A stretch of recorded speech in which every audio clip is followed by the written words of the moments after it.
والد صاحب کے بعد سبھی قریبی رشتے داروں نے ہم سے دوری اختیار کر لی۔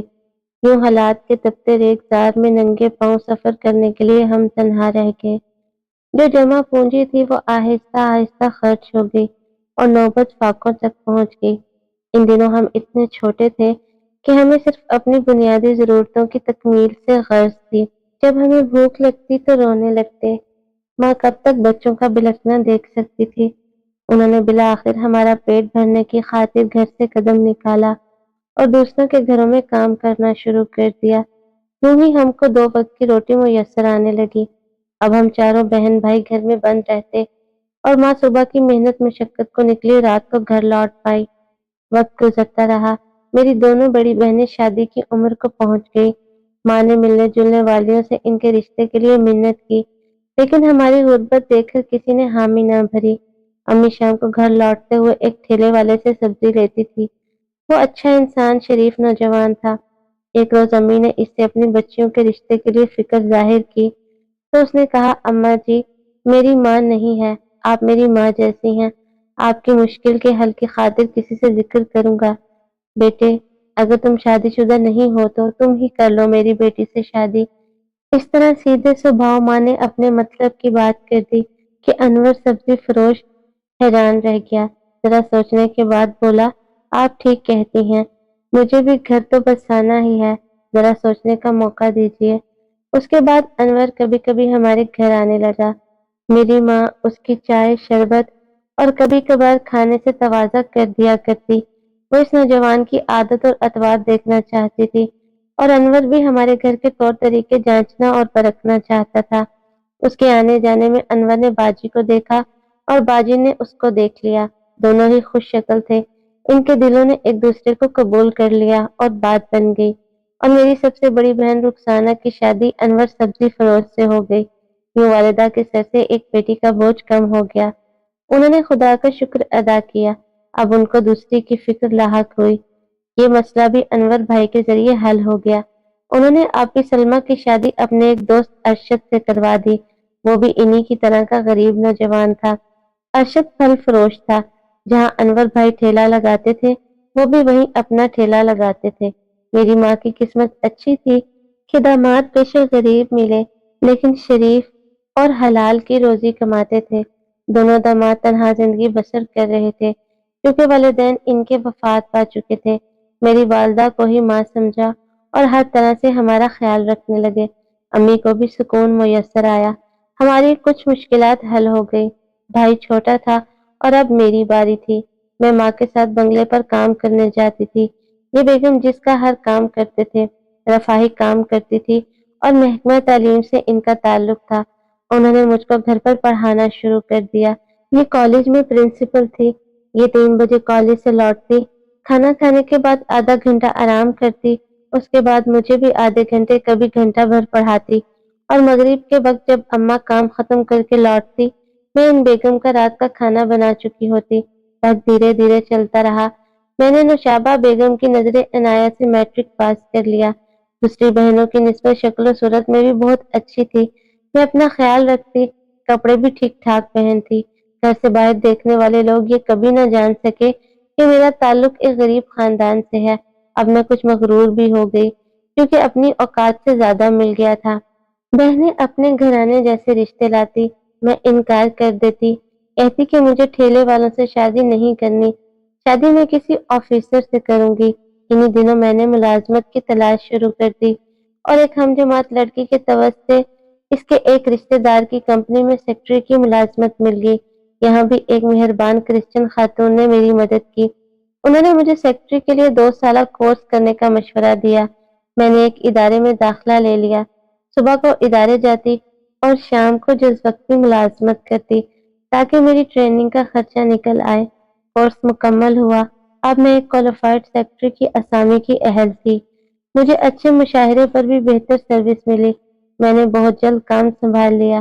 دفتر کے لوگ اچھی طرح ملتے اور میرا احترام بھی کرتے تھے۔ ایک روز دفتر میں بیٹھی کام کر رہی تھی، کوئی شخص میرے کمرے میں آیا اور باس کے بارے میں پوچھا۔ جو ہی میری نظر اس کے چہرے پر پڑی، نظر اس کے چہرے سے ہٹانا ہی بھول گئی۔ تبھی اس نے میز کو اپنے ہاتھ سے بجایا تو میں چونک کر شرمندہ ہو گئی۔ اس نے اپنا سوال دوبارہ دہرایا تو میں نے بوکھلاہٹ سے انداز میں کہا، آپ ان کے آفس میں تشریف رکھیے، وہ آنے ہی والے ہیں۔ اس نے میری بات پر عمل نہ کیا، وزٹنگ کارڈ دے کر چلا گیا، مگر مجھے سحر زدہ کر گیا۔ وہ ایک بزنس مین تھا جو امپورٹ ایکسپورٹ کا کاروبار کرتا تھا اور ان دنوں بیرون ملک میں مقیم تھا۔ میں نے اعظم صاحب کو افتخار احمد کا وزٹنگ کارڈ دے دیا اور اس کا پتہ اپنے دل کے پتے پر محفوظ کر لیا۔ ایک دن افتخار احمد آئے اور سیدھا صاحب کے کمرے میں چلے گئے۔ تھوڑی دیر بعد میں نے فائل لے کر ان کے کمرے میں گئی تو محسوس کیا کہ افتخار احمد کی نظریں بار بار میرے چہرے کی طرف اٹھتی تھی۔ وہ چھٹی کے وقت تک ہمارے باس کے پاس براجمان رہا۔ جب میں گھر جانے کو آفس سے نکلی تبھی وہ بھی باہر آ گیا اور مجھ کو گھر تک چھوڑنے کی آفر کی۔ میں نے چند لمحے سوچا، عقل نے سمجھایا کہ ایسا موقع پھر نہ ملے گا۔ آج اس کی آفر قبول نہ کی تو ماں ٹھیلے والے سے ہی بیاہ دیں گی۔ میں اعتماد سے اس کی گاڑی میں بیٹھ گئی۔ کچھ آگے جا کر اس نے ایک ریسٹورینٹ کے سامنے گاڑی پارک کر دی۔ میں نے تعجب سے اس کی طرف دیکھا تو کہا، ہم ادھار نہیں رکھتے، آپ نے مہمان نوازی کی، اب ہم کو میزبانی کا موقع دیجیے۔ ان کے ایسا کہنے سے جیسے مجھے تو سارے جہاں کی دولت مل گئی۔ اس نے پر تکلف کھانا منگوایا، میرے بارے میں مجھ سے معلومات لی۔ میں نے سچ سچ اپنے اور اپنے گھر والوں کے بارے میں بتا دیا کہ پہلی ہی ملاقات میں اس نے اپنی پسندیدگی ظاہر کر دی۔ میں حیران تھی کہ میری ساری مرادیں آج ہی ایک ساتھ پوری ہو رہی ہیں۔ اس نے میری غربت سمیت مجھے اپنانے کا وعدہ کر لیا۔ افتخار نے اپنے وعدہ بہت جلدی پایا تکمیل تک پہنچا دیا اور اس کی والدہ اور بہنیں میرا رشتہ مانگنے ہمارے گھر آئی۔ انہوں نے کہا کہ افتخار کے پاس وقت کم ہے اور یوں بھی وہ دو ٹوک بات کرنے والا انسان ہے، دیر کے جھنجٹ میں پڑ کر وقت گنوانا نہیں چاہتا، آپ لوگ بھی جلدی جواب دیں۔ والدہ پہلی ملاقات میں رشتہ دینے سے ہچکچا رہی تھی، لیکن یہ خواتین ان کو اچھی لگی تھی۔ انہوں نے ان سے کہا کہ آپ ہمیں 2-3 دن تو سوچنے کا موقع دیجیے۔ افتخار کے گھر والے ایک ہفتہ بعد آنے کا کہہ کر چلے گئے۔ ہفتہ بعد جب دوبارہ آئے تو مٹھائی بھی ساتھ لائے، کیونکہ باجی نے ہمارے باس سے بات کی تھی اور انہوں نے کہا تھا کہ ہاں میں افتخار احمد کو جانتا ہوں، یہ پاکستان میں تو بالکل ٹھیک آدمی تھا، وہاں کا کچھ کہہ نہیں سکتا کہ بیرون ملک رہائش اختیار کرنے سے کچھ تبدیلیاں آئی ہیں یا نہیں۔ میرے لیے تو باس کا اتنا ہی کہنا کافی ہوا۔ امی سے ضد کی کہ اب مزید سوچ بچار کی ضرورت نہیں ہے، آپ ہاں کہہ دیجیے۔ والدہ کو ہاں کہتے ہی بنی۔ جس دن رشتہ منظور ہوا اگلے دن وہ ہمارے دفتر آئے تھے۔ وہ بہت خوش لگ رہے تھے۔ مجھے تو اپنے باس سے حجاب آ رہا تھا، لیکن افتخار میرے کمرے میں آ گئے اور کہا، شکیلہ شادی کے بعد میں تم کو امریکہ لے جانا چاہتا ہوں، بہت بھاگ دوڑ کر رہا ہوں تاکہ میری واپسی تک تمہارا ویزا بھی بن جائے۔ وہ پرجوش نظر آ رہے تھے۔ ان کے چہرے پر مسرت دیکھ کر میرا دل مطمئن ہو گیا۔ شادی کی تاریخ مقرر ہو گئی تو افتخار کو کسی ضروری کام سے واپس جانا پڑ گیا۔ امی پریشان ہو گئی، کہنے لگی، ایسے لوگوں سے اس لیے ڈر لگتا ہے، پتہ نہیں کب یہ رستہ بدلے اور پھر موڑ کر بھی نہ دیکھیں۔ اماں بس بھی کرو، وہ ضرور ہفتے کے بعد آنے کا کہہ کر گئے ہیں، لیکن رخصتی کو ابھی 1.5 ماہ باقی ہے۔ مجھے یقین ہے کہ افتخار دغا نہ کریں گے، وہ ضرور آ جائیں گے۔ ایک ہفتہ کیا، 1 ماہ گزر گیا۔ ماں کے دن انگاروں پر اور راتیں کانٹوں پر بسر ہوتی۔ جو جو وقت گزر رہا تھا ماں کو سبکی کا خوف ستا رہا تھا، لیکن میرے یقین نے میری لاج رکھ لی اور مقررہ وقت پر شادی ہو گئی۔ پہلے چند ماہ تو خیریت سے گزر گئے۔ جب ان کے جانے کی گھڑی قریب آئی میرا دل پریشان رہنے لگا، کیونکہ بہت کوشش پر بھی میرا ویزا نہ لگ سکا تھا۔ اب یہ ہوا کہ افتخار کبھی امریکہ اور کینیڈا ہوتے اور کبھی میرے پاس آ کر پاکستان میں رہتے۔ ان کی زندگی 2 حصوں میں بٹ گئی۔ جب وہ پاکستان ہوتے تو کسی کی جرأت نہ ہوتی مجھے کچھ کہے، لیکن ان کے جانے کے بعد میری ساس نندوں کی بناتی، وہ مجھے غریبی اور ملازمت کے طعنے دیتی اور ایسی باتیں سناتی کہ میں ان کے اعلیٰ خاندان کی بہو بننے کے لائق نہ تھی۔ ایک دن افتخار اچانک گھر آ گئے۔ ان کی والدہ اسی طرح کا پنڈورا باکس کھولے بیٹھی تھی۔ انہوں نے ماں کی لان ترانیاں اپنے کانوں سے سن لی۔ میں تو گھر کے ایک کونے میں سکڑی بیٹھی تھی، الاف سلے ہوئے تھے اور ان کی اماں برس رہی تھی۔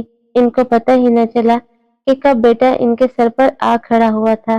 افتخار نے ماں سے جھگڑا کیا اور مجھے لے کر ایک دوست کے گھر آ گئے۔ کچھ دن وہاں رہنے کے بعد وہ مجھے کینیڈا لے آئے۔ یہاں آ کر سکھ ملا، اپنی قسمت پر ناز کرنے لگی، لیکن یہ سکون چند دن کا تھا۔ میں جس طبقے سے تعلق رکھتی تھی وہاں روایات کا پاس ہوتا ہے، لیکن ادھر کا ماحول یکسر الگ تھا۔ میں شروع سے ہی حجاب لیتی تھی، میک اپ سے ہمیشہ دور رہی، بناؤ سنگار کی بجائے مجھے سادگی پسند تھی، جبکہ افتخار بیرون ملک رہنے سے کافی آزاد خیال ہو گئے تھے۔ وہ یہاں کے معاشرے کے رہن سہن میں رچ بس چکے تھے۔ وہ چاہتے تھے کہ میں لباس اور وضاحت سے ماڈرن نظر آؤں۔ مجھے کہتے کہ اب تم اپنے اس تیز حلیے کو ترک کرو اور ویسا ہی ڈھنگ اپناؤ جیسا یہاں رہنے والوں کا ہے، ورنہ یہ لوگ ہم سے متصب ہو جائیں گے، تو ہمارے لیے مشکلات ہوں گی، یہ ہم کو حقیر سمجھیں گے۔ وہ چاہتے مجھے اپنے انگریز دوستوں کے گھر ان کی پارٹیوں میں لے کر جائیں۔ جب میں ان کی پسند کے مطابق لباس نہ پہنتی، ویسے ماڈرن بال نہ کٹواتی جیسا وہ چاہتے تھے اور بغیر حجاب باہر جانے سے اجتناب کرتی، تب وہ ناراض ہو جاتے اور کئی دن تک مجھ سے بات نہ کرتے۔ اس طرح ہمارے گھر کا سکون برباد رہنے لگا۔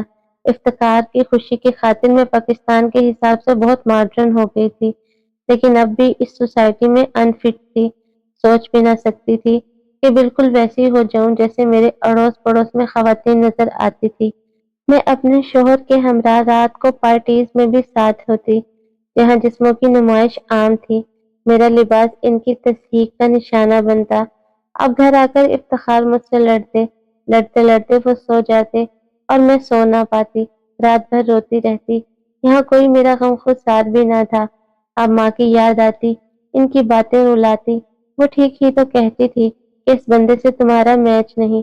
ذہنی دباؤ نے میری صحت اور رنگ روپ پر برا اثر ڈالا، پہلے سے زیادہ دبلی اور سانولی ہو گئی۔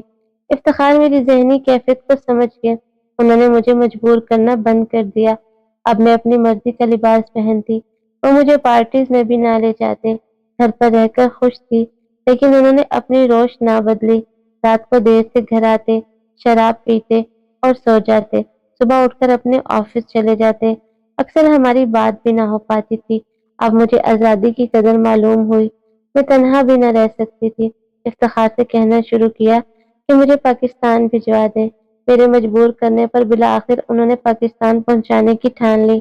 ہم وطن آ گئے، میں بہت خوش تھی۔ کچھ روز ہم اکٹھے رہے، ان کو تو کاروبار کی خاطر لوٹ کر جانا ہی تھا، تو وہ چلے گئے۔ ایک بار پھر میں ان گھر والوں کے رحم و کرم پر تھی۔ ان کی حقارتوں کے تیر سہتے ہوئے میری طبیعت خراب رہنے لگی، تو میں والدہ کے گھر چلی گئی۔ وہ مجھے ڈاکٹر کے پاس لے گئی۔ اس نے خوشخبری سنائی کہ میں ماں بننے جا رہی ہوں۔ مجھے زندگی کی تاریخ راہ گزر میں ایک ایسے ہی جگنوں کی ضرورت تھی جو بے شک میرے راستے روشن نہ کرے، لیکن امید کی کرن تو بنے۔ میں نے یہ خوشخبری افتخار کو فون پر سنائی اور تمام حالات بتائے۔ وہ ایک ہفتے بعد ہی آ گئے، بہت خوش تھے، مجھے لینے میکے آ گئے اور اصرار کر کے گھر لے گئے۔ کچھ ہی دن ہنسی خوشی کے سکون سے گزرے، لیکن پھر ان کے گھر والوں کو میرا وجود ناگوار گزرنے لگا۔ بالآخر ان کے اس ناروا سلوک کی وجہ معلوم ہو گئی۔ ان کی ایک رشتہ دار خاتون نے بتایا کہ افتخار کی منگنی ان کی خالہ زاد سے ہو چکی تھی اور شادی کے پروگرام بن رہے تھے کہ تم سے ان کی ملاقات ہو گئی۔ یہ پہلے ہی اپنی منگیتر سے شادی نہ کرنا چاہتے تھے۔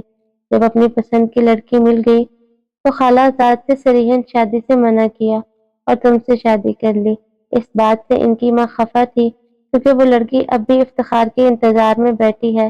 یوں ہی میرے ہاں بیٹے کی ولادت ہوئی کہ مجھے ماں کے گھر سے لینے پہنچ گئے۔ میری گود میں چاند اترا تھا، میں تو بیٹے کی باہوں میں لے کر نہال تھی۔ یقین تھا کہ بیٹے کی پیدائش کے بعد اب میرے حالات سنبھل جائیں گے، لیکن میں ساس کے عزائم سے نا آشنا تھی کہ وہ پوتا چھین لینا چاہتی ہیں اور اپنی بھانجی کو بہو بنا کر لانا چاہتی ہیں۔ میرا بیٹا 10 ماہ کا تھا، والدہ بیمار ہوئی تو میں ان کو دیکھنے میکے گئی۔ میرے بعد جانے کیا جادو چلا کہ افتخار بھی اپنے سابقہ منگیتر سے ملنے لگے۔ ان کے درمیان جو غلط فہمی یا ناپسندیدگی تھی وہ دیوار ڈھا دی گئی۔ وہ مجھے لینے نہ آئے۔ میں نے فون کیا کہ اب مجھے میکے سے لے جائیں، کہا کہ تم وہاں رہنا چاہو تو رہتی رہو، مجھے تو کچھ دنوں میں امریکہ اور پھر کینیڈا جانا ہے، وہاں تم جا نہ پاؤ گی۔ بچے کی شہریت کے کاغذات بنوانے ہوں گے، تب تک تم کو پاکستان میں ہی رہنا ہے۔ ٹھیک ہے، آپ مجھے گھر تو لے جائیں، اب میرا دل اپنے ہی گھر میں لگتا ہے، میکے میں نہیں۔ میرے جانے کے بعد امی اور بہنیں پھر سے تمہارے ساتھ ہتک امیز رویہ رکھیں گی اور یہ مجھے گوارا نہیں ہے۔ جیسا بھی رویہ رکھے مجھے منظور ہے، لیکن اپنا گھر چھوڑ کر کہیں نہیں رہ سکتی۔ میرا بیٹا ہو گیا ہے، اسے بھی اب باپ ہی کے گھر رہنا ہے۔ ٹھیک ہے، تم بیٹے کو لے کر آ جاؤ۔ میں بنوئی کے ساتھ سسرال آ گئی۔ میری ساس نے ان کو گھر کے اندر نہ بٹھایا، وہ باہر سے ہی چلے گئے۔ میں نے یہ بھی سہ لیا۔ کینیڈا جانے سے پہلے افتخار نے کہا کہ چلو تمہاری والدہ سے مل لیتا ہوں، ان کی طبیعت ناساز ہے، پوچھ بھی لیں گے۔ میں مان کے ساتھ میکے آئی، چلنے لگی تو کہا کچھ دن رہنا چاہو تو رہ لو۔ میں نہ رہنا چاہتی تھی، مجھے خطرے کی گھنٹیاں سنائی دے رہی تھی۔ امی اور بہنوں نے کہا اگر اپنی خوشی سے کہہ رہے ہیں تو 2-4 دن رہ جاؤ۔ یہی مجھ سے غلطی ہوئی کہ ان کے ساتھ گھر لوٹ جانے کی بجائے میکے میں رک گئی۔ وہ بیرون ملک روانہ ہو گئے۔ 4 دن بعد ساس اور دیور آ گئے، کہا کہ ہم بچے کے لیے اداس تھے سو آ گئے۔ ساس امی سے باتیں کرتی رہی اور دیور میرے بیٹے کے ساتھ کھیلنے لگے اور گود میں اٹھائے اٹھائے گھر سے نکل گئے کہ ذرا گھما کر لاتا ہوں۔ میرے تو وہم و گمان میں بھی نہ تھا کہ یہ لوگ کس نیت سے آئے ہیں۔ میں ان کی تواضع کی اشیاء تیار کرنے میں لگی تھی، کچن سے ٹرے لے کر باہر نکلی تو نہ دیور تھے، نہ ساس اور نہ میرا بچہ موجود تھا۔ وہ میرے لال کو لے کر 9-2-11 ہو چکے تھے۔ گھبرا کر افتخار کو فون کیا، جواب نہ ملا۔ خط لکھا، جواب نہ ملا۔ کینیڈا میں ایک پاکستانی گھرانے میں آنا جانا تھا، ان کو فون کیا، انہوں نے افتخار سے بات کی اور کہا کہ آپ کے گھر والوں نے غلط کیا ہے، اتنے چھوٹے بچے کو ماں سے چرا لیا ہے۔ اپنے گھر والوں کو کہیں کہ بچہ آپ کی بیوی کے سپرد کرے، ورنہ ہم سفارت خانے والوں کو رپورٹ کرتے ہیں اور آپ کی بیوی کی ہر ممکن مدد کریں گے۔ انہوں نے جب افتخار کو ڈرایا تو اس نے اپنی ماں کو فون کیا، مگر انہوں نے بچہ واپس کرنے سے انکار کیا اور کہا کہ تم زکیہ سے شادی کا وعدہ کر کے گئے تھے، وہ انتظار میں بیٹھی ہے۔ نہ جانے کس طرح کی باتیں کر کے انہوں نے افتخار کو قائل کر لیا کہ انہوں نے مجھ کو طلاق کے کاغذات بھجوا دیے۔ اب میرے لیے ان کے گھر میں قدم رکھنے کا جواز نہ رہا۔ مجھ کو وہاں جانے کی چاہ بھی نہ تھی، مگر اپنے بچے کو کیوں کر بھلا سکتی تھی۔ 4 سال میں نے کس اذیت میں گزارے میرا خدا جانتا ہے۔ رو رو کر دعا کرتی تھی، اے خدا میرے لختے جگر مجھ کو ملا دے۔ میری دعا خالق نے سن لی۔ ایک روز میں اپنے شوہر کے گھر کی طرف اپنے بچے کو دیکھنے کی آس میں گئی۔ جب ان کے گھر کے دروازے پر پہنچی، دیکھا کہ میرا بچہ گھر سے باہر جھانک رہا ہے۔ میں ہاتھ میں کھلونا اور ٹافی کا پیکٹ لے کر گئی تھی، اس کو اشارے سے بلایا، کھلونا دکھایا، وہ بھولا بھالا باہر نکل آیا اور دوڑ کر میرے پاس آ گیا۔ میں نے اس کو اٹھایا، ہاتھ میں کھلونا پکڑا اور جلدی جلدی گلی سے سڑک پر آ گئی، رکشہ روکا اور اس کو لے کر امی کے گھر جانے کی بجائے باجی کے گھر پہنچی۔ اس وقت انور بھائی گھر پر تھے، وہ مجھ کو اور مننے کو ساتھ لے کر اپنے ایک عزیز کے گھر آ گئے جو گاؤں میں رہتے تھے۔ انہوں نے مجھ کو ان کے حوالے کیا، کہا کہ یہ میری بہن اور بھانجا ہے، جب تک میں ان کو لینے نہ آ جاؤں ان کو اپنے پاس رکھنا ہے۔ میری ساس اور دیور امی کے پاس گئے۔ امی نے کہا کہ مجھے معلوم نہیں شکیلہ کہاں چلی گئی ہے، وہ یہاں اپنا بچہ نہیں لائی، کہیں اور جا کر تلاش کریں۔ ساس بڑبڑاتی چلی گئی اور کر بھی کیا سکتی تھی، عدالت سے بھی بچہ ان کو نہ ملتا۔ افتخار نے ماں سے کہا کہ میں کاروباری معاملات میں الجھا ہوا ہوں، بچہ ہم بعد میں لے لیں گے، فی الحال میں نہیں آ سکتا۔ میری زندگی کی سب سے بڑی خوشی مل گئی تھی۔ سسرال والوں نے پھر رابطہ کیا اور نہ میرا پیچھا کیا۔ افتخار نے بنوئی کو فون کیا اور کہا کہ شکیلہ سے کہو سکون سے رہے، کوئی اس کو تنگ نہیں کرے گا، بچے کی پرورش کا خرچہ چاہے گی تو بھجوا دوں گا۔ خرچہ میں نے نہ لیا، بچہ انہوں نے نہ لیا، البتہ زکیہ سے میری ساس نے ان کی شادی کروا دی اور وہ اس کے ساتھ خوش و خرم ہو گئے، جبکہ میں نے اپنے لخت جگر کے سہارے زندگی گزار دی ہے۔